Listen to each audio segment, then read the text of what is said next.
Dunyo bo'yicha mana aytdim-ku, sathni ko'tarilib ketishi. Misol uchun Arktika va Antarktidadagi jamiki muzlik shuni erisa, dengiz sathi 66 metrga ko'tariladi.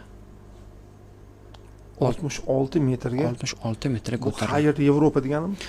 Deyarli xayr Yevropa degani. Biz seni sog'inamiz. Bu degani bir yerda 4 dan 1 qismi quruqlikda.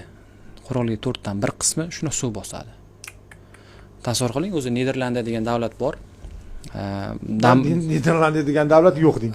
U Niderlandiya davlat yo'q bo'lib qolish uchun dengiz sathi bir 2 metr ko'tarilsa yetarli. 1 metr ko'tarilsa ham talofat. Ya'ni hammasi yerga ketishi ham shart emas. Shart emas, chunki u damba bilan to'sib olingan, o'zi -5 metr pastga joylashgan hududlar juda ko'p.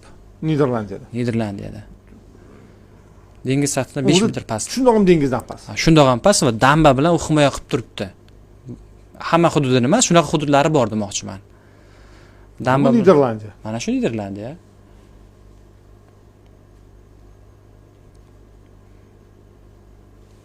O'zi yaqinroq olib borsangiz, mana shu sohilda o'zi damba qilingan joylar ko'rinadi. O'zi ularning bitta gapi bor-ku, Xudo yerni yaratdi, Niderlandlar esa Niderlandiyani degan bir gapi bor. Sal boshqacharoq eshitiladi-yu. Sal g'alati eshitiladi. Sal g'alati eshitiladi, lekin shunaqa gapi bor ularning. Aynan o'sha dambani qurib, nima deydi, qo'shimcha yer ochganligi uchun shunaqa fikr bor. Demak, bular biroz suv ko'tarilsa ham qiynalib qoladi. Xuddi shunday. Birinchi bo'lib yo'q bo'lib ketadigan joy ana shu yerlar hisoblanadi. O'sha nima deydi, dunyodagi muzliklarda erishi jadallashgan sari. Mana bu yerdagi kichik orollar bor. Mana shu orollarda ham mana shu dambalar mana. Ayni muddao topdingiz. Aynan mana shu dambalar saqlab turibdi mana bu qishloqlarni. Mana bu yer baland. Qo'rqmaydimi ular? Endi qo'rqar, lekin ilmga ishonib, bilimga ishonib shu ishlarni qilaverishibdi. Texnologiyasini amalda qo'llab. Ajoyib. Shunaqa dambalar bilan nima deydi, dengizni ushlab turishga harakat qilyapti-da Niderlandiya. Undan ko'ra Afrika taraflarga borib, normal yer ko'p bo'lsa, masalan, sahroy kabi. Endi kim ham o'zini tug'ilib o'sgan joyini tashlab ketgisi keladi? Ular hammasi mana dambalar bilan ushlab turibdi. Shunaqa, mana oq chiziq bo'lib turgan joylar damba.